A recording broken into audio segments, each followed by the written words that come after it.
வார்த்தைகளை நான் கொண்டு வந்திருக்கிறேன். அதற்கு முன்பதாகவே அதிலிருந்து சில வசனங்களை நம்மோடு பகிர்ந்து கொண்ட ஊழியர் மூலமாய் கர்த்தர் நமக்கு உறுதிப்படுத்தி இருக்கிறார். நம்முடைய ஆண்டவர் பெரியவர். சில வசனங்களை நாம் தியானிக்க போகின்றோம். மனிதனுடைய வாழ்க்கையில நீடூழி காலம் வாழ்கின்ற ஒரு வாழ்க்கை ஒன்று இருக்கிறது. நீடூழி காலம் அப்படின்னா நித்தியமான ஒரு வாழ்க்கை, யுகமான ஒரு வாழ்க்கை என்று ஒரு வாழ்க்கையை கர்த்தருடைய பிள்ளைகளுக்கு வைத்திருக்கிறார். அந்த நீடூழி காலம் வாழ்கின்ற வாழ்க்கையை நானும் நீங்களும் சுதந்திரிக்கும்படி அழைக்கப்பட்டிருக்கிறோம். இந்த உடல், நாம் பார்க்கின்ற இந்த உடல், நீங்கள் பார்க்கிற உங்கள் உடல், இது மண்ணினாலே உருவாக்கப்பட்ட உடல். இப்போ சதை இருக்கு, எலும்பு இருக்கு, நரம்பு, ரத்தம், ஜீவன் இருக்கிறது. இது எதனால் உருவாக்கப்பட்டது? மண்ணினால். என்னுடைய இந்த முகம், இந்த சரீரத்தை இதை மண்ணினாலே ஆண்டவர் உண்டாக்கினார் என்று சொல்லி வேதத்திலே வாசிக்கிறோம். யோபு புத்தகம் 33ஆம் அதிகாரம் 6ஆம் வசனம் சொல்கிறது, ஆண்டவர் மனிதர்களை மண்ணினால் உண்டாக்கினார் என்று. இதோ உம்மை போல நானும் தேவனால் உண்டானவன், நானும் மண்ணினால் உருவாக்கப்பட்டவன். அங்க வேதம் சொல்கிறது, நான் மண்ணினால் உண்டாக்கப்பட்டவன் என்று வசனம் சொல்கிறது. ஆதியாகமத்திற்கு போனால் அங்கே நமக்கு வாசிக்கிறோம் அல்லவா, அவர் மண்ணினாலே மனிதரை என்ன செய்தார்? உருவாக்கினார். ஒவ்வொருவரும் மண். உங்களை பார்த்து மண்ணுன்னு சொன்னா நீங்க கோபப்படுறீங்க. ஆனா பைபிள் அப்படிதான் சொல்லுகிறது. நாம் யாராக இருக்கிறோம்? மண்ணாக இருக்கின்றோம்.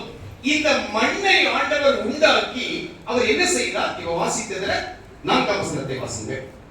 தேவனுடைய ஆவியானவர் என்னை உண்டாக்கினார். சர்வ வல்லவருடைய சுவாசம் எனக்கு உயிர் கொடுத்தார். மண்ணினால் மனிதனை உண்டாக்கி அவருடைய சுவாசத்தை என்ன செய்தாரா? நமக்கு கொடுத்தார். இந்த மண்ணினால் மனிதனை உண்டாக்கி அவருடைய சுவாசத்தை நமக்கு கொடுத்த பொழுது நாம் மனிதனாக உயிர் பெற்றோம், நாம் மனுஷியாக உயிர் பெற்றோம். நாம் மண். இந்த மண்ணுக்கு ஆண்டவர் என்ன கொடுத்தார்? உயிர் கொடுத்தார், சுவாசம் கொடுத்தார். சுவாசம் கொடுத்ததினாலே நான் ஜீவாத்மாவானேன் என்று சொல்லி ஆதியாகமத்திலே வாசிக்கின்றோம். 103ஆம் சங்கீதத்திலே வாசிக்கிறோம், நாம் மண் என்று நினைவு கூறுகிறார். ஒவ்வொருவரும் நினைவு கூற வேண்டும், நீங்கள் யார்? மண். நீங்கள் மண் என்கின்ற அந்த உணர்வு ஆண்டவருடைய பிள்ளைகளுக்கு அவ்வப்போது வர வேண்டும். நான் மண் என்று நினைவு கூறுகிறார். ஆண்டவருடைய நாமத்திற்கு ஸ்தோத்திரம். மனுஷனுடைய நாட்கள் புல்லுக்கு, புகைக்கு, நிழலுக்கு இப்படிதான் ஒப்பாக இருக்கிறது என்று வேதத்திலே வாசிக்கிறோம். காற்று அதன் மேல் வீசின உடனே அது என்ன ஆகி போகிறது? இல்லாமல் போய்விடுகிறது. அது இருந்த இடமும் இனி அதை அறியாது. எங்கள் ஆயுசு நாட்கள் எல்லாம் ரொம்ப கொஞ்சம் ஆண்டவரே, அவைகள் எல்லாம் உங்களுடைய கோபத்தால் போயிருச்சு. வெள்ளம் போல வாரிக்கொண்டு போகிறீர். நேற்று கழிந்த நாள் போல ஆயிருச்சு. பலத்தின் மிகுதியினால் 70 80 அதுவும் சஞ்சலமும் வருத்தமும் என்று சொல்லி மோசே தன்னுடைய நிருபத்திலே பாடுகின்றார். வேஷமாகவே மனுஷன் திரிகிறான், விருதாவாகவே சஞ்சலப்படுகிறான். ஆஸ்தியை சேர்க்கிறான், யார் அதை வாரிக்கொண்டு போவான் என்று அவருக்கு தெரியாது. சொல்றதெல்லாம் கேட்டுக்கிட்டு இருக்கிறவங்க மட்டும் ஒரு அலையில சொல்லுங்க. நன்றி. இந்த மண்ணான மனிதனுக்கு ஒரு வாய்ப்பு கர்த்தர் கொடுக்கிறார். இந்த மண்ணான இந்த சரீரத்திற்கு ஒரு வாய்ப்பு. நீங்க மண் பானை செய்கின்ற இடத்துக்கு போயிருக்கீங்களா? மண் பானை, குடம், பானை, இப்ப டம்ளர்லாம் செஞ்சுட்டாங்க மண்ணுல. ஜக்கு, சோறு பொங்குறது, குடம் வைக்கிறது, இந்த மண் பானை. இந்த களிமண்ணை எடுத்து பானை, பாத்திரங்கள் இவைகளை எல்லாம் செய்து எங்க வைப்பாங்க? அந்த மண்ணுல செஞ்சு அதை உருண்டையாக்கி களிமண்ணாக்கி பாத்திரத்தை செஞ்சு அது எதுக்குள்ள வைப்பாங்க? அக்கினிக்குள்ள வைப்பாங்க, தீக்குள்ள வைப்பாங்க. தீக்குள்ள வச்சு சுடுவாங்க. சுட்டதுக்கு அப்புறம் தான் அது நல்ல ஒரு பாத்திரமாக உருவாகுது. தீக்குள்ள போறதுக்கு முன்னாடி அந்த பாத்திரத்தை என்ன வேணாலும் செய்யலாம். ஒரு பானையா உருவாக்கி இருக்கிறான், தீக்குள்ள போகல. அவன் நினைக்கிறான் இது பானையா இருக்க வேண்டாம், இது ஒரு தட்டா இருக்கணும்னு நினைச்சா என்ன செய்யலாம்? மறுபடியும் அதை தண்ணி ஊற்றி மறுபடியும் குழச்சி மாற்றி அமைத்து விடலாம். ஆனா அந்த சூளை, அக்கினி சூளை, என்ன சொல்லுவாங்க? தீச்சூளை. அதுக்குள்ள அந்த போயிட்டு வந்துருச்சுன்னா அப்புறம் என்ன செய்ய முடியாது? ஒண்ணுமே செய்ய முடியாது. அதுக்குள்ள போறதுக்கு முன்னாடி அதை என்ன வேண்டுமானாலும் செய்யலாம்.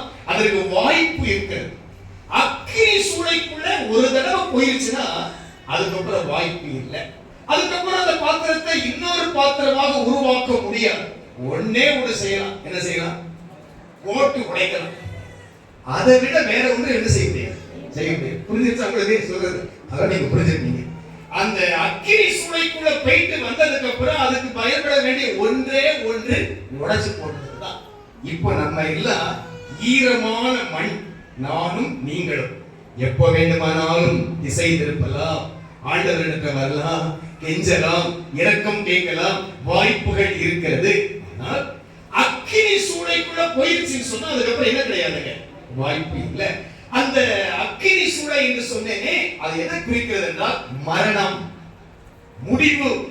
ஒரு மனிதனுடைய முடிவுக்கு அப்புறம் அவன் தன்னை மாற்றிக்கொள்ள முடியாது. ஒரு மனிதனுடைய மரணத்திற்கு அப்புறம் அவன் மனம் திரும்ப முடியாது. ஒரு மனிதனுடைய மரணத்திற்கு அப்புறம் ஜெயிக்க முடியாது. ஒரு மனிதனுடைய மரணத்திற்கு அப்புறம் ஐயோ ஆண்டவரே என்னை காப்பாத்துங்க, தப்பு செஞ்சிட்டேன் அப்படி சொல்றதுக்கு வாய்ப்பே இல்லை. வாய்ப்பெல்லாம் எப்போ ஈர மண்ணாக இருக்கிற வரைக்கும் தான். அது உள்ள போயிருச்சுன்னா அதுக்கப்புறம் அந்த வாய்ப்பு குறையும். எனவே இந்த சரீரம் உள்ளே இந்த ஆவி இருக்கிற வரைக்கும் நாம் ஆண்டவர்கிட்ட வரலாம், கெஞ்சலாம், மன்றாடலாம், இரக்கம் கேட்கலாம், வாய்ப்பு இருக்கிறது. ஆனால் மரணத்திற்கு பின்பு இது அக்கினி சூளைக்கு போய்விட்டால் அதற்கு அப்புறம் அதுக்கு என்ன கிடையாதுங்க, வாய்ப்பே இல்லை. ஒவ்வொரு மனிதனுக்கும் முன்பாக மரணம் நின்று கொண்டிருக்கிறது. என்ன பாஸ்டர் இன்னைக்கும் பிரசங்கம் மரணமான்னு கேட்காது. மரணத்தை பற்றி வேற எங்கேயும் சொல்லி கொடுக்க மாட்டாங்க. ஹோட்டலுக்கு போறீங்க, மரணத்தை பற்றி சொல்லி கொடுப்பாங்களா? வாங்க நல்ல அழகா சாப்பிடுங்கன்னு சொல்லுவாங்க. மரணத்தை பற்றி, மனுஷனுடைய முடிவை பற்றி சொல்லிக் கொடுக்கின்ற ஒரே ஒரு இடம் கர்த்தருடைய சபை மட்டும்தான். அதை சொல்லலாமா? எங்க வேணாலும் கேட்க முடியாது. பள்ளிக்கூடத்துல கேட்க முடியாது, கல்லூரியில கேட்க முடியாது, வேலை பார்க்கிற இடத்துல கேட்க முடியாது, நண்பர்களிடத்துல கேட்க முடியாது. இதை நாங்கள் சொல்லித்தான் ஆக வேண்டும். நீங்கள் கேட்கத்தான் வேண்டும். முதலில் சொல்லுவோமாக, ஒவ்வொரு மனிதனுக்கு முன்பாக மரணம் நின்று கொண்டிருக்கிறது. ஒரு மனுஷனும் இந்த மரணத்துக்கு தப்பவே முடியாது. நான் பாஸ்டர் அப்படிங்கிறதுக்காக மரணம் கொஞ்சம் லேட் பண்ணுமா? பண்ணாதே. ஐயோ நீங்க நல்ல விசுவாசிகள் அதனால மரணம் கொஞ்சம் லேட் பண்ணுமா? லேட் பண்ணவே பண்ணாது. ஒவ்வொரு மனிதனும் இந்த மரணத்தை சந்தித்துத்தான் ஆக வேண்டும். ஒரு பழமொழி சொல்லுவாங்க, ஆறிலும் சாவு. இப்ப அப்படிலாம் கிடையாது. அது முந்திருச்சு, ஆறுக்கும் முந்திருச்சு, அதுக்கும் பிந்திருச்சு, 100க்கும் பிந்திருச்சு. எப்ப வேண்டுமானாலும் வரலாம், யாருக்கு வேண்டுமானாலும் வரலாம். மரணத்தை சந்திக்க ஆயத்தம் உள்ளவர்கள் இருந்தால் ஒரு அலையை சொல்லுவாங்க. கொஞ்சம் பேர் இருக்கீங்க, நன்றி. ஆயத்தப்படாதவர்கள் எல்லாம் சீக்கிரமாக ஆயத்தப்படுங்கள். ஒரு பெரிய முதலாளி, தொழில் அதிபர், வாக்கிங் போய்கிட்டு இருக்கிறார். அவர் வாக்கிங் போகும் பொழுது அந்த இடத்துல தற்செயலாக ஒரு விசுவாசி அவங்களுக்கு இயேசுவை பற்றி சொல்லுகிறார். இயேசு உங்களை நேசிக்கிறார், இந்த இயேசுவை நம்புங்க, இந்த இயேசுவை ஏற்றுக்கொள்ளுங்க அப்படின்னு ஒரு ட்ராக்ஸ் கொடுத்து இயேசுவை பற்றி சொல்லுகிறார். அவர் சொல்றார், நான் யார் தெரியுமா? பெரிய தொழில் அதிபர். எனக்கு இப்ப எல்லாம் இதை படிக்கிறதுக்கு நேரம் இல்லை, நான் ரொம்ப பிஸியா இருக்கிறேன். எனக்கு பாருங்க எத்தனை நிறுவனங்கள், எத்தனை கம்பெனி, அவ்வளவு விஷயங்கள் இருக்கிறது. நீ சொல்றது கரெக்ட், இப்ப இல்ல, கொஞ்சம் வயசான காலத்துல எல்லா வேலையும் முடிச்சிட்டு அப்புறம் பொறுமையா நீ சொல்ற ஏசப்பாவை கண்டிப்பா நான் ஏத்துக்கிறேன். ஆனா இப்ப என்னால முடியல. நான் இப்ப எப்படி இருக்கிறேன் சொல்லுங்க. நான் இப்போ ரொம்ப பிஸியா இருக்கிறேன், என்னால இப்போ ஆலயத்துக்கு வர முடியாது, இந்த வாரம் ஆலயத்துக்கு வர முடியாது, இப்போ கர்த்தருடைய சபைக்கு வர முடியாது, இப்போ நான் ரொம்ப பிஸியா. அவர் இயேசுவை பத்தி சொல்லிட்டு கேட்கறனோட வீட்டுக்கு போயிட்டார். இவர் வாக்கிங்லாம் போயிட்டு நிறுவனத்திற்கு போவதற்கு எல்லாம் ரெடி ஆகுது. காலை டிஃபன் சாப்பிடாத வீட்டுக்கு வர்ற, திடீர்னு சொல்லி எதிர்பாராத விதமாக யமன் சொல்லுவாங்கல்ல, மரண தூதன், சங்கார தூதன் இவன் வீட்டுக்குள்ள வந்துட்டான். பிரத்யட்சமாய் கண்ணை திறந்து பார்க்கிறேன். ஐயோ நீ யாரு? நான் தான்ப்பா உன்னை கூட்டிட்டு போக வந்திருக்கிறேன். கேள்விப்பட்டிருக்கல, என் பேர் தான் என்ன பேரு? மரணம். சங்கார தூதன். ஐயோ நான் என்ன டிஃபன் சாப்பிட வேண்டியிருக்கிறது, நிறுவனத்துக்கு போக வேண்டியிருக்கிறது, என் பிள்ளைகளுடைய திருமணம் இருக்கிறது, எவ்வளவு விஷயங்கள் இருக்கிறது. இப்போ அவன் சொல்ற, நான் ரொம்ப பிஸி. யார் சொல்ற? வந்தவர் சொல்றார், ஐயப்பா நான் ரொம்ப பிஸி, உன்கிட்ட பேசுறேன்னு இப்ப என்ன கிடையாது, நேரம் இல்ல, அடுத்த நபரை என்ன செய்ய வேண்டுங்கிறது கூட்டிட்டு போக வேண்டியது, சீக்கிரமா வா. ஒரு செகண்ட் கூட டைம் கொடுக்கல, உடனடியாக என்ன செஞ்சுட்டார், அந்த நிறுவன தலைவரை கூட்டிட்டு போயிட்டார். கொஞ்ச நேரம் கூட டைம் கொடுக்கல. ஒரு பெரிய தொழில் அதிபர் தானே, கணக்கெல்லாம் கொஞ்சம் செட்டில் பண்ண வேண்டாமா, கொஞ்சம் இறக்கம் காமிச்சிருக்கலாம்ல. அந்த அவர் இறக்கம் காமிக்கல. இவர் சுவிசேஷத்தை கேட்கிறதற்கு என்ன பதில் சொன்னார், பிஸின்னு சொன்னார். அவரை சந்திக்க வந்த மரண தூதன் அவரை பார்த்து என்ன சொன்னார், நானும் ரொம்ப பிஸிப்பா, சீக்கிரமா என் கூட வா அப்படின்னு. அவ்வளவுதான், முடிஞ்சு போச்சு, அவருடைய காலம் முடிஞ்சிருச்சு. நிறுவனம் என்ன, பிள்ளைகள் என்ன, மனைவி என்ன, டிஃபன் என்ன, எல்லாமே முடிந்து விட்டது. ஆண்டவருடைய நாமத்திற்கு ஸ்தோத்திரம் உண்டாவதாக. இந்த மரணத்தை யாராலும் தடுக்க முடியாது. எல்லாரும் ஒரு நாள் இதை சந்தித்துத்தான் ஆக வேண்டும். இதை பேசிக் கொண்டிருக்கிற நானும் ஒரு நாள் இந்த மரணத்தை சந்தோஷமாய் சந்திக்க போகிறேன். கேட்டுக்கொண்டிருக்கிற நீங்கள் சந்தோஷமாய் சந்திக்க ஆயத்தம் இருந்தால் படபடப்பில்லாமல் ஒரு நல்ல சொல்லுப்பாங்க. கர்த்தர் உங்களை ஆசீர்வதிப்பாராக. நம்மை விட்டு கடந்து போனவர்கள் எங்க போயிருக்கிறாங்க என்னைக்காவது நினைச்சிருக்கீங்களா? நமக்கு முன்னாடி செத்து போனவங்க, நமக்கு முன்னாடி மரித்தவங்க, நம்ம ஊர்ல நிறைய மரணங்கள் நடந்திருக்கும்ல, அவங்க எல்லாம் எங்க இருக்கிறாங்க, எங்க போயிருப்பாங்க அப்படிங்கிற சிந்தை உங்களுக்கு வந்திருக்குதா? இல்ல. அப்படி வரலன்னா நான் எங்க போவேன் அப்படிங்கிற எண்ணம் உங்களுக்கு என்றைக்காவது வந்திருக்கிறதா? அப்படி இல்லைன்னா இன்னைக்கு அந்த எண்ணம் வரணும். புதுசா வந்தவங்களே கொஞ்சம் சகித்துக் கொள்ளுங்கள். கர்த்தர் உங்களை ஆசீர்வதிக்கட்டும். ஆண்டவருடைய நாமத்திற்கு ஸ்தோத்திரம். நான் எங்க போக போகிறேன் அப்படிங்கறத திட்டவட்டமா எனக்கு தெரியணும். அப்படி தெரிஞ்சாதான் நான் ஆவிக்குரிய கிறிஸ்தவன். நான் எங்க போக போறேங்கிறதே எனக்கு தெரியாம நானும் கோயிலுக்கு வர்றேன், பாடுறேன், துதிக்கிறேன், பிரசங்கத்தை நல்லா கேட்கிறேன்னா வந்து பிரயோஜனமே இல்ல. நான் எங்க போக போறேன் எனக்கு தெரியும். உங்களுக்கு தெரியுமா நீங்க எங்க போக போறீங்க? இப்ப இல்ல, சர்ச்சு முடிச்சுட்டு எங்க போறீங்கன்னு கேட்கல. நீங்க மரணத்திற்கு அப்புறம், நீங்க மரணத்திற்கு அப்புறம் எங்க போக போறீங்க அப்படிங்கிற அந்த உறுதி நிச்சயம் யாருக்காக இருந்திருந்தா எங்க போக போறீங்க சொல்ல பாப்போம்.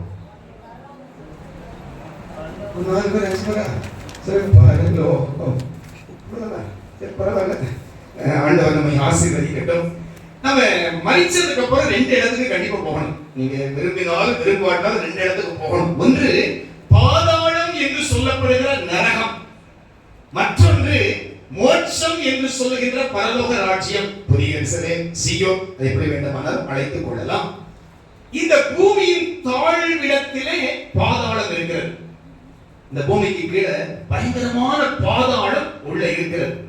ஒருவன் கர்த்தராகிய இயேசு கிறிஸ்துவை ஏற்றுக்கொள்ளாவிட்டால், இயேசுவின் இரத்தத்தால் கழுவப்படாவிட்டால், ஞானஸ்நானம் பெறாவிட்டால் அவர் போய் சேர வேண்டிய இடம் நரகம் என்று சொல்லுகின்ற அந்த பாதாளம். ஒருவன் இயேசு கிறிஸ்துவை சொந்த இரட்சகராக ஏற்றுக்கொண்டு அவருடைய இரத்தத்தால் கழுவப்பட்டால் அவருக்கு பரலோகத்தின் வாசல்கள் திறக்கப்படும். போதகர் சொன்னது போல புஸ்தகங்கள் திறக்கப்படும். அதில் ஜீவ புஸ்தகம் என்கின்ற ஒரு புஸ்தகம் இருக்கிறது. அந்த புஸ்தகத்திலே உன்னுடைய பெயர் இருந்தால் நீ மணவாளனோடு கூட சேர்ந்து யுகாயுகமாக வாழலாம். இந்த பாதாளம் என்று சொன்னேனே கீழே, இந்த பூமிக்கு அடியில கோடிக்கணக்கான ஜனங்கள் அந்த பாதாளத்தில் கிடக்கிறாங்க. இயேசுவை ஏற்றுக்கொள்ளாததினால, இயேசுவின் இரத்தத்தால் கழுவப்படாததினால 1000 கோடிக்கணக்கான ஜனங்கள் இன்றைக்கும் ஓலமிட்டுக் கொண்டிருக்கிறார்கள் அந்த பாதாளத்துக்குள்ள. பாதாளத்துக்குள்ள பயங்கரமான வேதனை. யோபு தன்னுடைய புத்தகத்தில் சொல்லுகிறார், அதை நினைச்சாலே எனக்கு உடலெல்லாம் நடுங்குகிறது.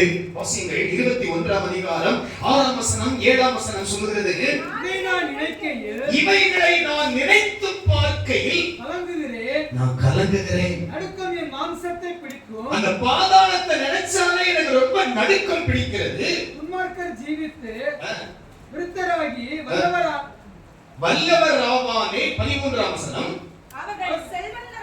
அவர்கள் செல்வந்தர்களாய் தங்கள் நாட்களை போக்கி ஒரு க்ஷணப்பொழுதிலே பாதாளத்துல இறங்குறாங்க. ஒரு க்ஷணப்பொழுதில பாதாளத்துல இறங்குறாங்க. கவனிங்க, பாதாளம் தன்னுடைய வாயை எப்படி திறந்து வச்சிருக்கு தெரியுமா? நல்லா படிச்சிருக்கீங்க. எப்படி திறந்து வச்சிருக்கு? ஆள் திறந்து வச்சிருக்கு. எல்லாரும் உள்ள வாங்க, எல்லாரையும் ஏற்றுக்கொள்வது நான் எப்படி இருக்கிறேன்? ஆயத்தமா இருக்கிறேன். எத்தனை கோடி ஜனங்கள் வந்தாலும் நான் உள்ள வச்சுக்கிறேன் அப்படின்னு பாதாளம் தன் வாயை எப்படி திறந்து வச்சிருக்கு? என்று ஏசாயா 5ஆம் அதிகாரம் 14ஆம் வசனத்தில் இது சொல்லப்பட்டிருக்கிறது. பாதாளம் தன் வாயை என்று திறந்து வைத்திருக்கிறது. ஐயோ, கோடிக்கணக்கான மக்கள் இன்னைக்கு இந்த பாதாளத்தில் விழுந்துகிட்டே இருக்காங்க. அவங்களுக்கு தெரியல தாங்கள் போகிறது பாதாளம், அவர்களுக்கு தெரியல தாங்கள் போகிறது நரகம், அவர்களுக்கு தெரியல நாங்கள் பாதாளத்துக்கு போய் கொண்டிருக்கிறோம் என்று சொல்லி பூமியின் கீழே ஆறு போல அக்கினி, கடல். ஒரு ஆறு வெள்ளம் எப்படி போகும், அந்த வெள்ளம் போவது போல அக்கினி கீழே இருக்கு. கடல் பார்த்திருக்கீங்களா? கடல், கன்னியாகுமரி, திருச்செந்தூர், அந்த கடல் போல கீழே, பூமிக்கு கீழே அந்த பாதாளம் கடல் போல. தண்ணீரினால் இல்ல கடல், எதனால இருக்குது? அக்கினி, கந்தகம், தீ. அவ்வளவு பெரிய கொடூரமான இடம் தான் அந்த பாதாளம். அது எரிந்து கொண்டே இருக்கிறது, அதுக்கு முடிவே இல்லை. இந்த அக்கினியின் தாழ்விடத்தை தான் இந்த பூமி தனக்குள் வைத்துக் கொண்டிருக்கிறது. கர்த்தருடைய நாமத்திற்கு ஸ்தோத்திரம். கோடிக்கணக்கான மக்கள் இன்றைக்கும் கீழே அழுது கொண்டிருக்கிறார்கள். ஐயோ, இந்த இயேசுவை ஏற்றுக்கொள்ளவில்லையே, ஐயோ இந்த ஆண்டவரை தேடவில்லையே, இந்த நரகத்துக்கு வந்து விட்டேனே, இன்றைக்கும் தவித்துக் கொண்டிருக்கிறார்கள். ஒரு மனிதன் உள்ள போயிட்டான்னா திரும்ப வர்றதுக்கு அவனுக்கு வாய்ப்பே இல்லை. ஜெபித்தாலும் முடியாது, உபவாசம் இருந்தாலும் முடியாது, என்ன செய்தாலும் அந்த நரகத்திலிருந்து என்ன செய்ய முடியாதுங்க, தப்பவே முடியாது. மரணாந்தகாரமான தேசம் என்று சொல்லி யோபிலே வாசிக்கிறோம். போனால் திரும்பி வராத தேசம் என்று யோபிலே வாசிக்கிறோம். எடுத்தவர்கள் வாசிங்க, யோபு புத்தகத்திலே வாசிக்கிறோம். அது மரணாந்தகாரமான தேசம். அங்க போனா திரும்ப என்ன செய்ய முடியாது, அது வரவே முடியாது.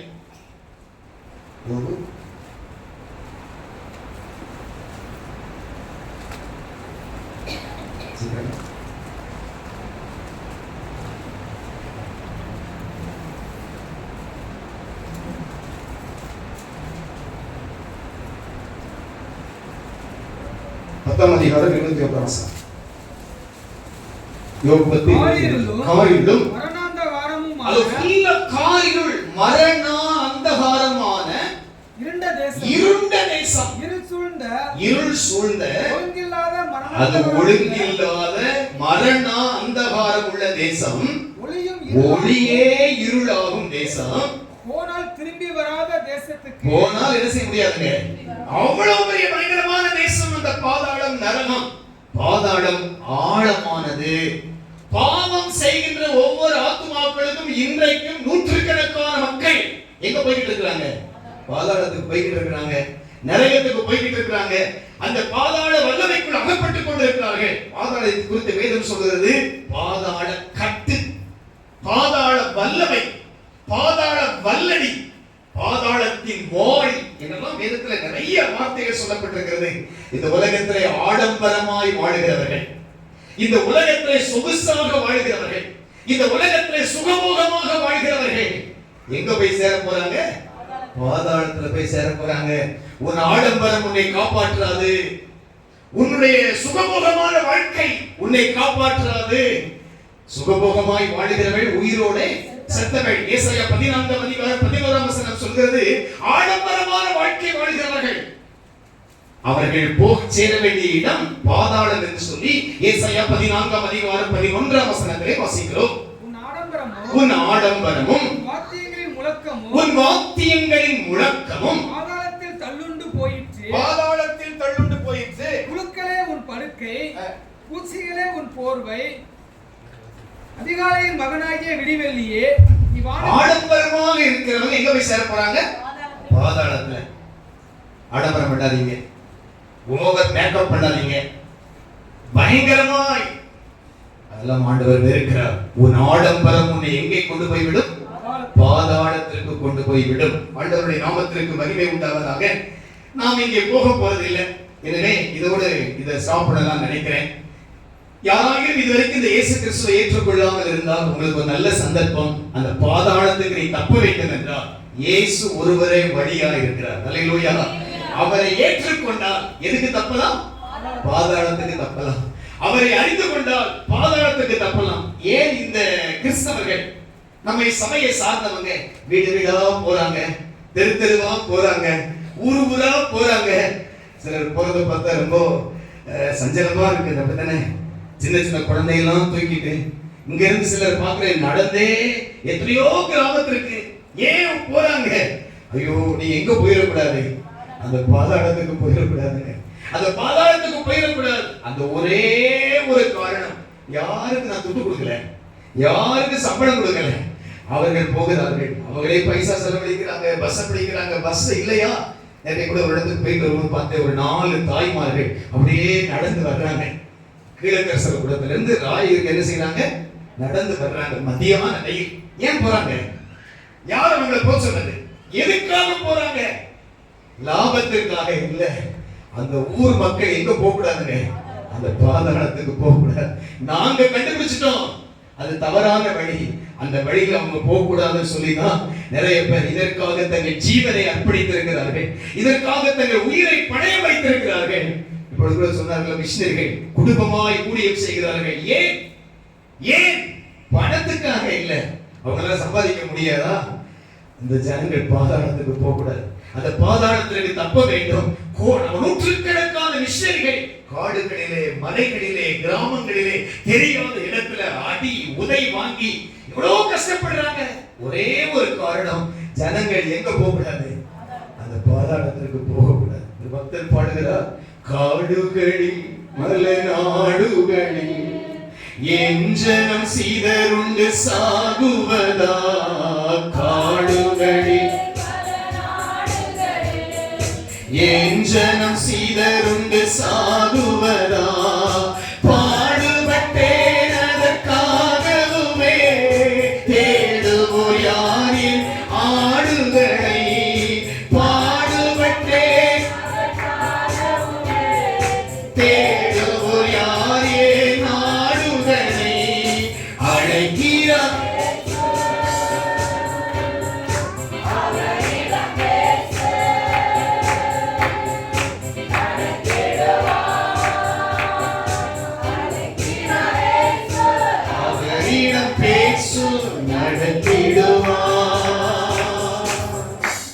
இயேசுவை ஏற்றுக்கொள்ளாதவர்கள், ரட்சிக்கப்படாதவர்கள், இயேசுவின் இரத்தத்தால் கழுவப்படாதவர்கள் போய் சேர வேண்டிய இடம் எந்த இடம்?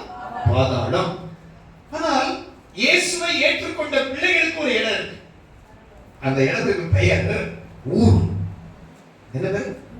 ஊர். ஊர் ஆபரகாம் பேர் அதிக. அவர் ஊர் தான். ஆண்டவருக்கு ஸ்தோத்திரம். நமக்கு ஒரு ஊர் இருக்கு. அந்த ஊருக்கு நம்ம போனோம். எங்க போனோம்? ஊருக்கு போனோம். நீங்க ஊருக்கு போயிருக்கீங்களா? ஊருக்கு போயிருக்கீங்களா? பொதுவா பேசுறேன். ஊருக்கு போயிருக்கோம்ல, இந்த நம்ம சொந்தக்காரங்க வீட்டுக்கு ஊருக்கு போயிருக்கோம். ஆண்டவருடைய நாமத்துக்கு நமக்கு சொந்தமா ஒரு ஊர் இருக்கு. ஊர் என்று சொல்லுவதற்கு அத்தியாவசியப்பட்ட ஒரு இடம் இருக்கு. மற்றதெல்லாம் ஊர் கிடையாது. வாசிக்கலாம். பிரசங்கி புத்தகம் 10ஆம் அதிகாரம். பிரசங்கி 10ஆம் அதிகாரம் 15ஆம் வசனம். ஊருக்கு போகும் வழியை மூடன் அறியாததினால் அவன் தொல்லை ஒவ்வொருவரையும் இழைக்கப்படும். இந்த சாலமோன் ரொம்ப அழகா எழுதியிருக்கிறார். ஊருக்கு போகும் வழியை மூடன் அறியாததினால் அவன் தொல்லை அநேகர் என்ன செய்யப்படுமா? இழைக்கப்படும். அப்போ ஊருக்கு போறதுக்கு வழி தெரியணும். பஸ் ஸ்டாண்ட்ல போய் பஸ்ல ஏறிட்டு எங்க போறேன்னு கண்டக்டர் கேட்கும் போது தெரியாதுன்னு சொன்னா டிக்கெட் கொடுப்பாரா? உடனே என்ன செய்வாரு? விசில் அடிச்சு காடா இருந்தாலும் என்ன செஞ்சிருவாரு? இறக்கி விட்டுருவாரு. அப்போ ஊருக்கு போறதுக்கு நம்ம என்ன தெரிஞ்சிருக்கணுங்க? வழி தெரிஞ்சிருக்கணும். ஊர்கள் என்று சொல்லல, ஒரே ஒரு ஊர் தான் இருக்கு. ஒரே ஒரு ஊர் தான் இருக்கு. ஊர் என்று சொல்வதற்கு தகுதியான ஒரு இடம், அதுதான் பரலோகம், மோட்சம், சொர்க்கம். அதுக்கு பேர் தான் ஊர். இங்க நம்ம ஊர் இடங்கள்ல சொல்லப்படுகிற ஊரெல்லாம் இது ஊருன்னு சொல்லப்படுகிற இடம் அல்ல. திடீரென்று சொல்லி ஏதாகிலும் ஒரு சம்பவம் நடந்தால் இதெல்லாம் என்ன செய்து விடுங்க?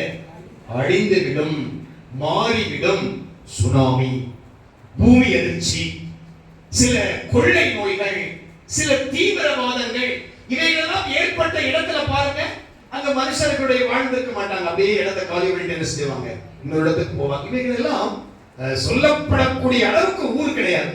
ஒரே ஒரு ஊர் தான் ஊருக்கு சொல்லப்படுவதற்கு பைபிள் சொல்லுகின்ற ஏற்றது. அது சொல்லுகிறார், நம்முடைய குடியிருப்போ பரலோகம். அதுதாங்க ஊர். ஊர் என்று அழைக்கப்படுவதற்கு தகுதியான இடம் எந்த இடங்க? பரலோகம் என்கின்ற அந்த மோட்சம். அதுதாங்க நித்தியமான ஊர், நிலையான ஊர். இவர்களை வாசிக்கிறோம் 12ஆம் அதிகாரம் 28ஆம் வசனத்துல அசைவில்லாத ஊர். எந்த ஊருங்க? அது யாராலும் அசைக்க முடியாது. அது நிலை பெற்று இருக்கிறது. அது அசைவில்லாத ராஜ்யம் என்று சொல்லி 12:28 வாசிக்கிறோம். பூமியில் இருக்கிற எல்லா ஊரும் ஒரு நாள் என்ன செய்யுங்க? அசையும், அழிந்து போகும். ஆனால் மேலே கர்த்தர் நமக்காக கட்டி வைத்திருக்கிறார் அந்த ஊர், அது என்ன செய்வதில்லை? ஒரு நாளும் அசைவதில்லை. அதை பற்றி எபிரேயர் 13ஆம் அதிகாரம் 14ஆம் வசனம் சொல்கிறது, அது நிலையான நகரம், அது அசைவில்லாத ராஜ்யம் என்று சொல்லி வாசிக்கின்றோம். ஆண்டவருடைய நாமத்திற்கு ஸ்தோத்திரம். அந்த ஊருக்கு போறவங்க எல்லாம் இப்ப சத்தமா சொல்லுங்க. சொல்லாதவங்க வந்து சேர்ந்துருங்க. கடைசியில இந்த சொல்லாம இருந்தாலும் பரவாயில்ல, அந்த ஊருக்கு வந்து சேர்ந்துருங்க. நான் சொல்லிக் கொண்டிருக்கிற ஊர் நாம் மரித்த பின்பு போய் சேர வேண்டிய ஊர். நாம் இறந்ததுக்கு அப்புறம் நாம் போய் சேர வேண்டிய இடம். இந்த மண்ணோட சேர்ந்துடும். இந்த உயிர் சுவாசம் இருக்கிறதே, இந்த ஆவி, அது தன்னை தந்த தேவனிடத்திற்கு போகும். அது போய் சேர வேண்டிய ஊர் தான் பரலோகம், மோட்சம். பரலோகம் அது ரொம்ப பயங்கரமானது. 2 கேள்வி கேட்டுட்டு அடுத்து பேசுறது. அந்த மோட்சம், பரலோகம், அதுல இல்லாதத சொல்லுங்க. எதெல்லாம் அங்க இல்ல? எல்லாரும் சொல்லுங்க.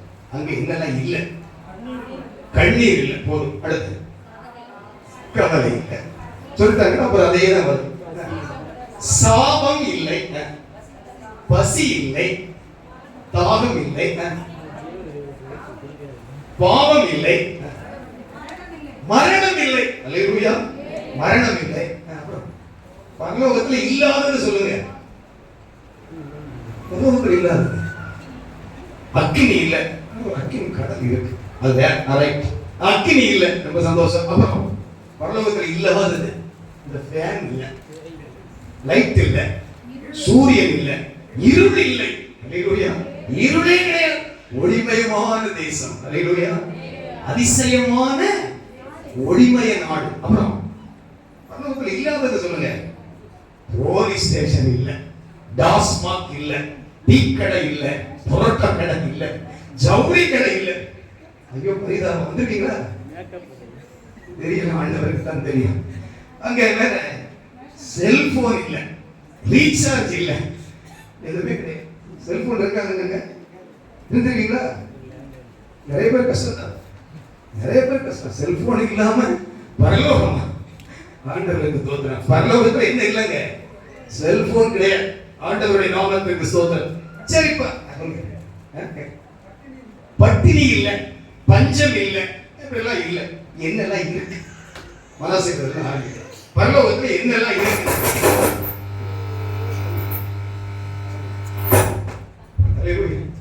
இதுவும் அங்க இல்ல.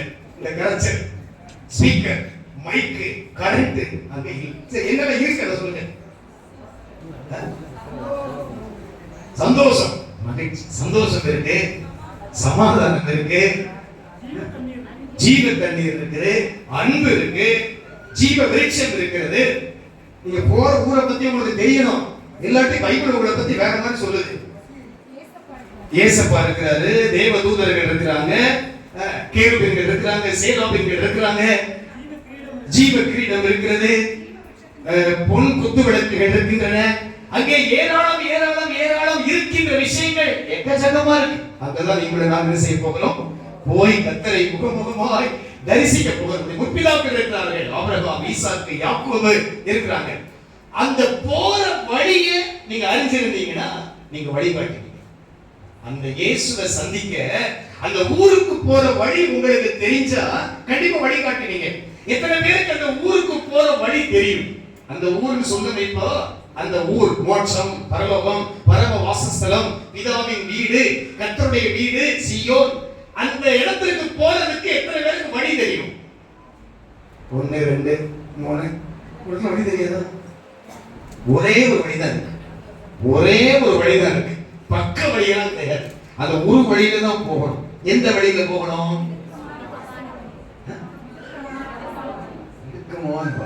இடுக்கமான வாசல். அதுக்கே நிறைய பேர் இருக்கு. இடுக்கமான வாசல் ஒரே வழிதான், அதுக்கு நிறைய பேர். இடுக்கமான வாசல் சரியான பதில் சொல்லணும். இடுக்கமான வாசல் இயேசுதான் வழி. இப்போ பதில் வந்துருச்சு. இயேசு வழியா தான் போகணும். அதான் வழி. நானே வழியும் சத்தியமும் ஜீவனுமா இருக்கிறேன். அந்த இயேசுவின் வழியா போனா தான் எங்க போய் சேர முடியும்? பரலோகத்துக்கு போய் சேர முடியும். இயேசு எப்படி வழியை உண்டாக்குனார் தெரியுமா? கவனிங்க. சிலுவையிலே தொங்கினாரே, சிலுவையிலே தொங்கும் பொழுது அவருடைய மாம்சத்தின் வழியாய், அவருடைய மாம்சத்தின் வழியாய் ஒரு வழி திறந்துச்சு. அவர் சிலுவையிலே தொங்கிக் கொண்டிருந்த பொழுது, அவருடைய சிலுவையில அவர் தொங்கிக் கொண்டிருந்த பொழுது அவருடைய மாம்சம் பிளக்கப்பட்டு அதிலிருந்து ஒரு வழி வந்துச்சுங்க. அதுக்கு பேர் தான் இயேசு என்கின்ற வழி. அதுக்கு பெயர் தான் பரிசுத்த வழி. அதற்கு பெயர் தான் பெரும் பாதை. அதற்கு பெயர் தான் இடுக்கமான வாசல். அந்த வழியா போனா தான் எங்க போய் சேர முடியும்? வாசிங்க. எபிரேயர் எழுதின புத்தகம் 10ஆம் அதிகாரம் 19ஆம் வசனத்தை வாசிக்கலாம். எபிரேயர் 10:19. ஆகையால் சகோதரரே, நாம் பரிசுத்த ஸ்தலத்தில் பிரவேசிப்பதற்கு இயேசுவானவர் தமது மாம்சமாகிய திரையை, நாம் பரிசுத்த ஸ்தலத்தில், அதாவது எருசலேமில் பரலோகத்தில் பிரவேசிப்பதற்கு இயேசுவானவர் தமது மாமிசமாகிய திரையின் வழியாய் ஒரு புதிதும் ஜீவனமான மார்க்கத்தை நமக்கு உண்டு பண்ணினபடியினால் அந்த மார்க்கத்தின் வழியாய்த்தான் நாம் பிரவேசிக்க வேண்டும். அதிலே சொல்லலாமா? அவர் தன்னுடைய மாம்சத்தின் வழியாய் ஒரு மார்க்கத்தை உண்டு பண்ணியிருக்கிறார். அந்த வழியில தான் நம்ம போய்கிட்டு இருக்கிறோம். அந்த வழியில தான் நான் உங்களை கூட்டிட்டு போய்கிட்டு இருக்கிறேன். ஒரு அறிவியலை சொல்லலாமா? இது ஜீவனுக்கு போகிற வழி. இது ஆண்டவர் தன்னுடைய மாம்சத்தை கிழித்து ஒரு வழியை உண்டு பண்ணி வைத்திருக்கிறார். மனிதர்கள் ஏற்படுத்திய வழி அல்ல. இது மனிதனால் உண்டாக்கப்பட்ட வழி அல்ல. இது மனிதனால் சிந்திக்கப்பட்ட வழி அல்ல. இயேசு தன் உதிரத்தை சிந்தி, இயேசு தன் மாம்சத்தை கிழித்து அதன் வழியாய் என்ன செய்திருக்கிறார்? ஒரு வழியை உண்டு பண்ணி வைத்திருக்கிறார். அந்த வழியா தான் போகணும். அவங்க அப்படி போறாங்க, இவங்க அப்படி போறாங்க, அந்த சபை, அது நமக்கு கவலை இல்லை. நீ எப்படி போகிறாய்? நான் எப்படி போகிறேன்? சரியான வழியில போகிறோமா? நான் விசுவாசிக்கிறேன். நான் உங்களை சரியான வழியில கூட்டிட்டு போறேன், நம்புறேன். ஒரு அறிவியலை சொல்லலாமா? அந்த மாம்ச திரையின் வழியாக தான் போகணும். அதன் வழியாக போக வேண்டும். நீதிமொழிகள் புத்தகத்தில் வாசிக்கலாம். நீதிமொழிகள் 15ஆம் அதிகாரம் 24 பாருங்கள். நீதிமொழிகள் 15:24. கீழான பாதாளத்தை விட்டு விலகும்படி, கீழான பாதாளத்தை விட்டு விலகும்படிக்கு விவேகிக்கு ஜீவ வழியானது, ஜீவ வழியானது உன்னதத்தை நோக்கும் வழியாம். இந்த ஒரு வசனம் முழு செய்திக்கும் ஆதாரம். கீழே பாதாளம் இருக்குது. அந்த பாதாளத்தை விட்டு விலகுகிறவன் விவேகி. நீங்கள் விவேகி, நானும் விவேகி. எதை விட்டு விலகி இருக்கிறோம்? பாதாளத்தை விட்டு விலகி இருக்கிறோம். விலகிறது மட்டுமல்ல, எங்க போகணுமா? உன்னதத்தை நோக்கி போக வேண்டும். உன்னதத்தை நோக்கி போக வேண்டும் என்றால் எந்த வழியில போக வேண்டுமோ அதை எழுதிருக்கு பாருங்க. எந்த வழியில போகணும்? ஜீவ வழி. ஜீவ வழின்னு சொன்னா என்ன அர்த்தம்? ஜீவ வழின்னு என்ன அர்த்தம்? ஜீவனை கொடுத்து ஒரு வழியை உண்டு பண்ணியிருக்கிறார். அதுக்கு என்ன பேருங்க? ஜீவ வழி. இயேசு தன்னுடைய மாம்ச திரையின் வழியாய் அவர் தன்னுடைய ஜீவனை கொடுத்து ஒரு மார்க்கத்தை உண்டு பண்ணி இருக்கிறார். அதுக்கு பேர் தாங்க ஜீவ வழி. அவர் ஜீவாதிபதி, அவர் ஜீவ தண்ணீர், அவர் ஜீவ அப்பம், அவர் ஜீவ ஊற்று. அவர் வழியாய் போகும் பொழுதுதான் நித்திய ஜீவனை சுதந்திரித்துக் கொள்ள முடியும். இந்த ஊருக்கு போற வழிய நிறைய பேருக்கு தெரியல, தடுமாறிக் கொண்டிருக்கிறார்கள். நிறைய பேர் முட்டி போய்கொண்டிருக்கிறார்கள். நீங்களும் நானும் அவர்களிடத்தில் சென்று அவர்களுக்கு வழிகாட்ட வேண்டும். நீங்க போறது இந்த வழி இல்ல, இந்த வழிக்கு வாங்க, ஜீவ வழிக்கு வாங்க, இயேசுவின் வழிக்கு வாங்க, ஆண்டவரின் வழிக்கு வாங்க என்று அவர்களை நாம் இந்த ஜீவ வழிக்கு நேராக வழி நடத்த வேண்டும். தன் வாழ்க்கையில பெரும் பகுதியை இப்படி வழி தெரியாம தட்டு தடுமாறி கீழே விழுந்து கடைசி நேரத்துல ஒருத்தன் இந்த ஜீவ வழியை கண்டுபிடிச்சான். யாரு யாரு யாரு? ஒரு ஆளு வாழ்க்கையில பிறந்ததிலிருந்து இந்த வழியை கண்டுபிடிக்காம தடுமாறி கீழே விழுந்து கடைசியில குற்றவாளியாகி சாக போற நேரத்துல இந்த வழியை கண்டுபிடிச்சான். சிலுவை கள்ளன் சிலுவையை தொங்கிக் கொண்டிருக்கும் பொழுது அவரை பார்த்து சொல்லுகிறான், நீ உங்களுடைய ராஜ்யத்தில் வரும் பொழுது என்னை நினைத்தருளும். அவர் அவனுக்கு வழிகாட்டினார். கடைசியில கூட இயேசு அவனுக்கு வழிகாட்டிட்டு தான் தன் ஜீவனை விட்டார். ஆண்டவருடைய நாமத்திற்கு ஸ்தோத்திரம். நீங்கள் மரிப்பதற்கு முன்பதாக இந்த வழியை கண்டுபிடிங்க. இந்த வழியை நீங்க கண்டுபிடிச்சிட்டீங்கன்னா மற்றவர்கள் மேல உங்களுக்கு பாரம் வரும். உண்மையா நீங்க இந்த வழியில நடந்தால் மற்றவர்களை குறித்த கரிசனை வரும். ஐயோ, அவங்க இந்த வழியில வரலே, அவங்க இன்னைக்கு இந்த வழியில வரலே, அவங்க தடுமாறி போகிறார்களே என்கின்ற அந்த பாரம் உனக்குள்ளே வரும். அந்த பாரம் வந்தா நீங்க எந்த வழியில போய்கிட்டு இருக்கீங்கன்னு அர்த்தம்? ஜீவ வழியில போய்கிட்டு இருக்கீங்கன்னு அர்த்தம்.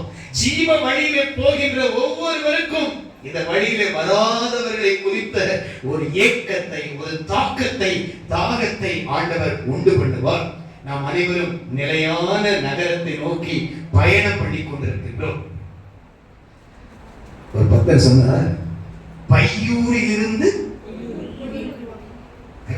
சொல்ல தெரியும், பையூரில் இருந்து பொய்யூருக்கு வந்திருக்கிறோம். மையூருக்கு போறோம். பையூரில் இருந்து பொய்யூருக்கு வந்து எந்த ஊருக்கு போறோம்? நெய்யூர். இது புரியுதா? ஏதாச்சும் என்னமோ சொல்றீங்க, ஊருங்கிறீங்க. என்னது?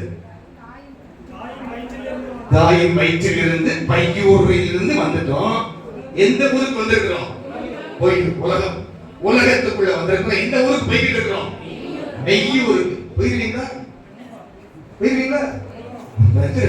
ஆண்டவருக்கு சொல்ற நெய்யூருக்கு வர வேண்டும். ஆண்டவருடைய நாமத்திற்கு மகிமை உண்டாவதாக. கவனிங்க, இந்த நெய்யூருக்கு கூட்டிட்டு போறதுக்கு தான் கர்த்தர் ஒரு வழிகாட்டியை வச்சிருக்கிறார். ஆங்காங்கே ஒரு வழிகாட்டியை வச்சிருக்கிறார். இங்க ஆண்டவர் என்னை நியமிச்சு வச்சிருக்கிறார். இவர் உங்களை நடத்துவார். அந்த பக்கம் போகாதீங்க, இந்த பக்கம் போகாதீங்க, அங்க திரும்பி பார்க்காதீங்க, இங்க பார்க்காதீங்க, நேரம் பாருங்க, இப்படி பின்னோக்கி பார்க்காதீங்க. லோத்தின் மனைவி போல இப்படி எல்லாம் சொல்லி உங்களை அவர் என்ன செய்கிறார்? அப்படியே இந்த வழியில கொண்டு வருவார்.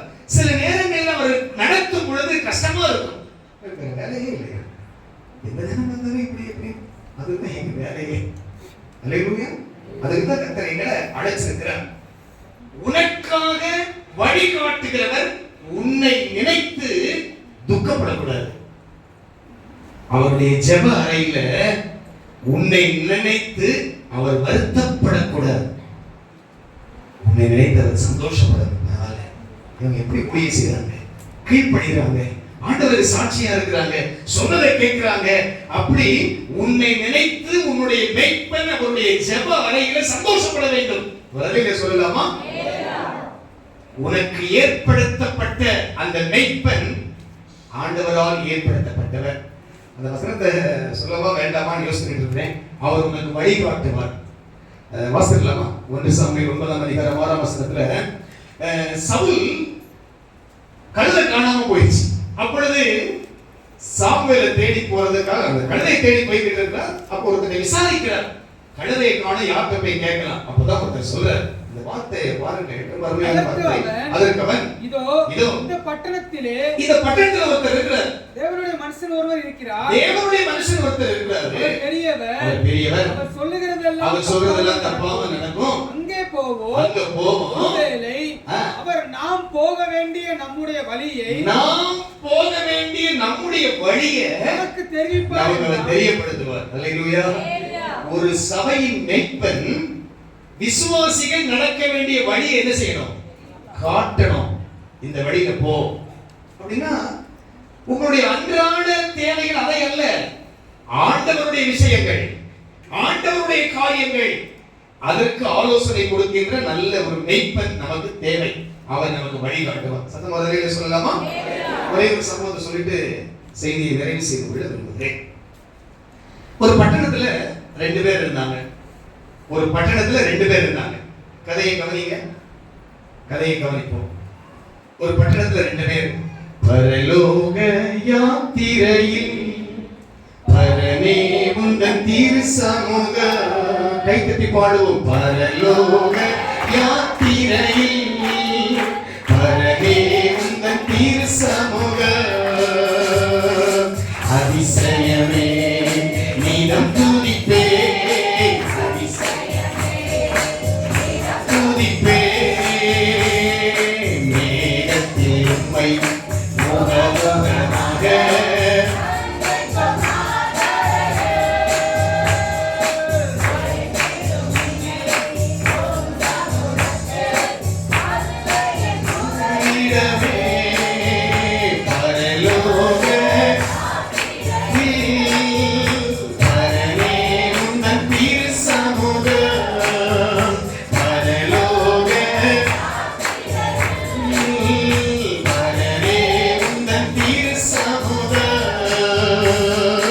அதிசயமே நீதம் துதிப்பே, அதிசயமே. ஒரு பட்டணத்துல 2 பேர் வாழ்ந்து வந்தாங்க. ஒருவன் ஐஸ்வர்யவான், பெரிய பணக்காரன். அவன் இரத்தாம்பரமும் விலையேறப்பெற்ற வஸ்திரமும் தரித்து அனுதினமும் சம்பிரமமாய் சாப்பிட்டு வந்தான். காலையில சிக்கன்னா, மத்தியானம் மீன், நைட்டு புரோட்டா. இதே மாதிரி மறுநாள் காலையில சம்பூரமான சாப்பாடு, நல்ல உணவு, நல்ல வஸ்திரம், நல்ல வீடு, நல்ல ஆஸ்தி, செல்வம், செல்வாக்கு. அவனுக்கு ஆலயத்துக்கு போறதுக்கு டைம் இல்லை, ஆண்டவரை தேடுறதுக்கு சமயம் இல்லை, ஜெபம் பண்றதுக்கு நேரம் இல்லை, வேதத்தை வாசிப்பதற்கு கொட்டாவியா வருது. அதனால இவன் உலக பிரகாரமா வாழ்ந்துகிட்டு இருக்கிறான். ஆண்டவருடைய பிள்ளை. அவனுடைய அரண்மனைக்கு பக்கத்துல ஒரு ஏழை, ரொம்ப பரம ஏழை, சாப்பிடுறது கூட கஷ்டம். அவனுடைய ட்ரெஸ்ஸை பார்த்தாலே, அவனுடைய முகத்தை பார்த்தாலே யாரும் அவனை என்ன செய்ய மாட்டாங்க, பேச கூட மாட்டாங்க. அவ்வளவு அருவருப்பு. அவனுடைய பற்களை ஏதோ சொல்லுங்க, ஏன்னா ஒரு பரிசுத்தவான், நாய்கள் நக்கிட்டு. உணவு இல்லை, ஜெப வீரன், விசுவாச வீரன், ஆண்டவருடைய பட்சத்தில் இருக்கிறவன், இடைவிடாமல் ஜெபிக்கிறவன், ஆண்டவரை தொழுது கொள்கிறவன். அவன் சபைக்கு வந்தா யாரும் அவனை மதிப்பாங்க நினைக்கிறீங்களா? அவன் சபைக்கு வந்தா யாரும் அவனுக்கு சாப்பாடு வாங்கி கொடுப்பாங்க நினைக்கிறீங்களா? அவனை எல்லாரும் உதாசீனப்படுத்துவார்கள், எல்லாரும் அவனை புறக்கணிப்பார்கள். இப்படி காலங்கள் கடந்து போனது. ஒரு நாள் திடீர் என்று சொல்லி 2 பேரும் ஒரே நாள்ல இறந்துட்டாங்க. யார் 2 பேரும்? அந்த ஐஸ்வர்யவானும் லாசரும் ஒரே நாள்ல செத்துட்டாங்க. செத்த உடனே அந்த லாசருடைய அவனுடைய சரீரம் மண்ணினால் உருவாக்கப்பட்டது. சொன்னேன், உள்ளான மனுஷன் ஆவி, அதை எடுப்பதற்கு யார் வர்றா? தேவதூதர்கள்.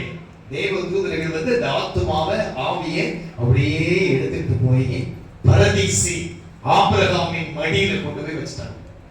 இந்த ஐஸ்வர்யவான் செத்து போயிட்டான். ஆடம்பரமான அடக்க ஆராதனை. எத்தனை பாஸ்டர் வந்திருக்கிறாங்க தெரியுமா? எவ்வளவு கூட்டம் தெரியுமா? சிலர் சொல்லுவாங்க, அப்பா எங்க வீட்டுல நடந்த அந்த துஷ்டிக்கு ஊரே வந்துருச்சுங்க. ஊரு வந்தால் என்ன, நீ ஊருக்கு போயிருக்கிறியா? போகலையே. நிறைய பேர் அப்படிதான் பெருமையா நினைக்கிறாங்க. ஐயோ சார், பார்த்தா அந்த துஷ்டில அவங்க பண்ற ஆர்ப்பாட்டம். சரி, 2 பேருடைய அடக்கம் முடிஞ்சிருச்சு. 2 பேருடைய ஆத்துமா அப்படியே போகுது.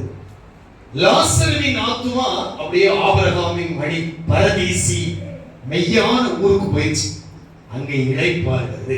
இந்த ஐஸ்வர்யவானுடைய ஆத்துமா, அந்த பணக்காரனுடைய ஆத்துமா, பேயும் பிசாசும் சாத்தான வந்து இழுத்து அவன் எங்க கொண்டு போறாங்க? பாதாளத்தை கொண்டு போய் போட்டாங்க. ஒரு தடவை பாதாளத்துக்குள்ள போனா திரும்ப வர முடியாது. உள்ள போயாச்சு. உள்ள போன அக்கினியில வேதனான், ஆனா சாவு வராது. உள்ள கிடக்குறான், உடம்பெல்லாம் எரியுது, சாவு வராது. கூப்பிடுறான், இப்ப ஜெபிக்கிறான். நல்லா இல்ல? இப்போ ஆண்டவரே என்னை காப்பாத்துங்க, நான் செஞ்ச தப்பெல்லாம் மன்னிங்க, நான் ரொம்ப பாவி, ஆண்டவரே என்னை மன்னிங்க. மீட்பு கிடையாது. நீ ஈர மண்ணா இருந்தா உனக்கு மன்னிப்பதற்கு வாய்ப்பு. இப்ப நீ எப்படிப்பட்ட பாண்டம்? சுடப்பட்ட பாண்டம். இனி உனக்கு வாய்ப்பு கிடையாது. கத்துறான், தண்ணி தாக எடுக்குது, கூப்பிடுறான், ஆண்டவரே என்னை காப்பாத்துங்க, என்னை மன்னிச்சிருங்க. ஜெபத்துக்கு பதிலே தற்சமயமா இப்படி அண்ணாந்து பார்க்கிறான். ஒளிமயமான தேசம், சிங்காரமான தேசம். முதல்ல சொன்னீங்களே, பசி இல்லாத, பட்டினி இல்லாத, ஒளியுள்ள அந்த ஜீவ விருட்சம். அங்கே அப்பா அழகழகான தேசம். அந்த தேசத்துல பார்த்தா சிங்காசனத்துல ஒருத்தர் உட்கார்ந்து இருக்கிறார், ஆபிரகாம். அவருடைய மடியில ஒருத்தர் உட்கார்ந்து இருக்கிறார். யாருன்னா, இவன் வீட்டுக்கு வெளியில உட்கார்ந்து இருந்தானே ஒருத்தன், லாசரு, பிச்சைக்காரன். அவன் ஆபிரகாம் மடியில இருக்கிறான். நீ பாக்குற, இவனா ஏன் வீட்டு வாசல்ல பிச்சை எடுத்தவனா? ஏன் நிலைமை என்ன? இவன் நிலைமை என்ன? இப்பதான் ரெண்டு ஜெப குறிப்பு சொல்றான்.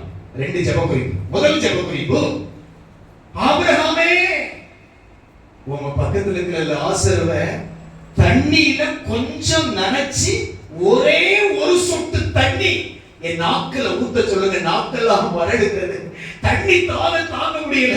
எவ்வளவு தண்ணி கேட்கிற? 1 லிட்டர் தண்ணி இல்ல, எவ்வளவு? விரல்ல கொஞ்சம் தண்ணி எனக்கு எப்படியாவது கொடுங்க, என்னால சகிக்க முடியல. அவர் சொல்றாரு, காலம் கடந்து விட்டதுப்பா. இப்ப நீ கேட்கறீங்க, என்னால உனக்கு என்ன செய்ய முடியாது? பதில் அளிக்க முடியாது. இரண்டாவது ஜெப குறிப்பு, சரி பரவாயில்ல, நான் என்னுடைய முடிவு இதுதான், எனக்கு மீட்பு கிடையாது, ஒரே ஒரு உதவி செய்யுங்க. என் கூட பிறந்தவங்க எத்தனை பேர் இருக்கிறாங்க? 5 பேர் இருக்கிறாங்க. எனக்கு கூட பிறந்தவங்க 5 பேர். அவங்க உலகத்தில் இருக்கிறாங்க. ஐயோ, அவங்க உண்மை அறியல, அவங்க சத்தியம் தெரியாது, அவங்களுக்கு ஜெபம் தெரியாது, உல்லாசமா இருக்கிறாங்க, உலக பிரகாரமா இருக்கிறாங்க. அவங்களை எப்படியாவது காப்பாற்றுங்க, அவங்களை எப்படியாவது காப்பாற்றுங்க அப்படி சொல்லிட்டு சொல்றாங்க. அவங்களை எப்படியாவது காப்பாற்றுங்க. அதுக்கு அவர் சொல்றாரு, அதை பத்தி நீ யோசிக்காதப்பா. அவங்களுக்கு பாஸ்டர் இருக்கிறாரு, அவங்களுக்கு விசுவாசிகள் இருக்கிறாங்க, அவங்களுக்கு சபை இருக்கு. அதுக்கு தான் வாரம் என்ன செய்யறாங்க? ஊழியத்துக்கு போறாங்க, வாரம் தெருவா போறாங்க. அவங்க போய் அவங்களுக்கு சொல்லுவாங்க. அதுக்கு அவன் சொல்றான், இல்ல ஆண்டவரே, அவங்க போய் சொன்னா அவங்க என்ன செய்ய மாட்டாங்க? கேட்க மாட்டாங்க. ஏன்னா நானும் அப்படிதான் இருந்தேன். அவங்க வாரம் வர்றாங்க, அவங்க சொல்றதை கேட்க மாட்டாங்க. நீங்க ஒரு தடவை யார் அனுப்புங்க? அந்த லாசரு அனுப்புங்க. இவன் போனா கண்டிப்பா என்ன செய்வாங்க? கேட்பாங்க. இவன் செத்து போனவன் போனா கண்டிப்பா கேட்பாங்க. அவங்களும் இந்த இடத்துக்கு வந்துடக்கூடாது, அவங்களை எப்படியாவது காப்பாற்றுங்க. சகோதரனை குறித்த பாசம் எப்போ வருது? நரகத்திற்கு போனதுக்கு அப்புறம். உங்க பிள்ளைங்க என்ன வந்திருக்காங்களா? என்ன செய்ய போறீங்க? இப்ப ஜெபிக்க போறீங்களா? அங்க போய் ஜெபிக்க போறீங்களா? உங்களுடைய கணவர் எல்லாம் வந்திருக்கிறாங்களா? உங்களுடைய மனைவி இங்கே வந்திருக்கிறார்களா? உங்களுடைய உடன் பிறந்தவர்கள் வந்திருக்கிறார்களா? இன்னும் தருணம் இருக்கிறது. காலம் கடப்பதற்குள்ளதாக எப்பாடுபட்டவர் அவர்களை ஆண்டவருக்குள் வழி நடத்திவிடு. அவங்க எங்க போயிடக்கூடாது? நரகத்திற்கு போயிடக்கூடாது. யோசிச்சு பாருங்க. நீங்க பரலோகத்துல இருந்து உங்க பிள்ளைங்க நரகத்துல இருந்தா நல்லா இருக்குமா? இன்றைக்கு உன்னை அர்ப்பணிங்க. அதுக்கு தான் இந்த தெருவா போறோம். அதுக்கு தான் இந்த சகோதரிமார்கள் எல்லாம் தெருவா போறாங்க, வீடு வீடா போறாங்க. இயேசு உங்களை நேசிக்கிறார், இயேசுக்கு வாங்க. நிறைய பேர் உதாசனப்படுத்துறாங்க, நிறைய பேர் ஏற்றுக்கொள்றதில்லை, நிறைய பேர் இவங்க ஏன் வர்றாங்க அப்படிலாம் சொல்லலாம். ஒன்றே ஒன்று தாங்க, அந்த பாதாளத்துக்கு போகக்கூடாது, அதற்கு தப்ப வேண்டும். அந்த அருமை இப்போ உங்களுக்கு தெரியாது. உணர்வடையுங்கள். அருமையான ஆண்டவருடைய பிள்ளைகளே, ரட்சிக்கப்படாத ஆயிரக்கணக்கான மக்கள் சுற்றிலும் எங்கும் இருக்கிறார்கள். ஒரு தடவையாவது இயேசு பற்றி சொன்னீங்களா? ஒரு தடவையாவது ஆண்டவர் பற்றி அவர்களுக்கு நீங்கள் சொன்னீர்களா? இன்னைக்கு ஒரு தீர்மானம் பண்ணுங்கள். ஆண்டவரே, என்னால் முடிந்த அளவு பாதாளத்தை நோக்கி போய் கொண்டிருக்கிற மக்களை தடுத்து நிறுத்துவேன். ரோட்ல போய்கிட்டு இருக்கீங்க, ஒரு ஈபி கரண்ட் வயர் அந்த கீழே கிடக்கு, நீங்க பாத்துக்கிட்டீங்க, கரண்ட் வயர் கிடக்கு, தப்பிச்சுக்கிட்டீங்க. உங்க பின்னாடி ஆட்கள் வர்றாங்க, அவங்க விழிச்சிருவாங்க. நீங்க என்ன சொல்லுவீங்க? என்ன சொல்லுவீங்க? பார்த்து போங்க, என்ன இருக்கு? கரண்ட் வயர் கிடக்க, என்ன செய்யாதீங்க, போகாதீங்க. சொல்லுங்க, சொல்ல மாட்டீங்களா? கண்டிப்பா சொல்லுவீங்க. நீங்க சொல்லாம இருந்தா என்ன ஆயிடுவாங்க? அதுல மிதிச்சு செத்துருவாங்க. அந்த இரத்தப்பழியை கர்த்தர் உண்மையில கேட்பார். உங்களுக்கு எதிராளி வர்றான், உங்க சண்டைக்காரன் வர்றான், அந்த இடத்துல லைன் விழுந்து கிடக்கு, நீங்க பாத்துக்கிட்டீங்க. உங்கள்கிட்ட பகையாளி வர்றான், என்ன செய்வீங்க? பரவாயில்ல ஆண்டவரே கொண்டு வந்துட்டீங்கப்பா, இன்னையோட என்னது அப்படியே சொல்வீங்க. என்ன செய்வீங்க? என்ன செய்வீங்க? என்ன செய்வீங்க? முகத்தை திருப்பிக்கிட்டாலும் பரவாயில்ல, ஏப்பா என்ன செய்யாத, அங்க போகாத, என்ன கிடக்கு வாய் சொல்லணும், சொல்ல மாட்டேன். இது மனித தன்மை. மனித தன்மை என்ன சொல்லும்? அங்க போகாதீங்க, என்ன இருக்கு? எதிராளி வந்தாலும் சத்துரு வந்தாலும் சொல்லும், அங்க போகாத, என்ன கிடக்கு வாய். அப்போ நமக்கு தெரியும்ல, இயேசுவை ஏற்றுக்கொள்ளாவிட்டால் கொடிதான பாதாளம் தெரிஞ்சிட்டு சொல்லாம இருந்தால் நம்ம மேல குற்றம் சுமரும். தேவன் ஒரு தரம் விளம்பினதை 2 தரம் கேட்டிருக்கிறோம். செய்திக்கு முன்னாடி கர்த்தர் பேசினார், செய்தியிலையும் கர்த்தர் பேசினார். சுவிசேஷம் அறிவிக்க வேண்டியது நம்முடைய கடமை. அதை சொல்லாவிட்டால் நமக்கு ஐயோ, குற்றம் நம்மை சுமரும். நீங்க உடன்படிக்கை பண்ணுங்க. நான் என்னால் முடிந்த அளவுக்கு ஆத்துமாக்களை ஆண்டவரிடத்தில் கொண்டு வருவேன், ஆத்துமாக்களை கிறிஸ்துவனை வழி நடத்துவேன், ஆத்துமாக்களை மெய்யான ஊருக்கு நேராக கொண்டு போவேன். அன்றைக்கு ஐஸ்வர்யவான் கதறினான், எப்படியாவது அவன் அனுப்புவேன். அவன் ஜெபத்தை ஆண்டவர் கேட்டாரா? கேட்டாரா? கேட்கல, கேட்கவே இல்லை. பிச்சைக்காரனுடைய பேரை நாவில சொன்னான். பைபிள்ல எழுதி வச்சிருக்கிறார். என்ன பேருன்னு? லாசரு. ஜீவ புஸ்தகத்தில் எழுதப்பட்டிருந்தது. ஆனா யாருடைய பேர் இல்ல? ஐஸ்வர்யவானுடைய பேர் இல்ல. நீ பணக்காரனா இருப்பதனால உன் பேர் எழுதப்படாது. நீ விலையேறப்பட்ட வஸ்திரம் வச்சிருக்கிறதுனால உன் பேர் எழுதப்படாது. 52 நைட்டி வச்சிருக்கிறதுனால உன் பேர் எழுதப்படாது. 35 பட்டு சேலை வச்சிருக்கிறதுனால உன் பேர் எழுதப்படாது. கிறிஸ்துவுக்குரியவனா, கிறிஸ்துவுக்குரியவனா, ஆண்டவருக்குரியவனா, உன் பேரை கர்த்தர் என்ன செய்வார்? எழுதி வைப்பார். கண்களை மூடி மனதால் படிங்க. கர்த்தரை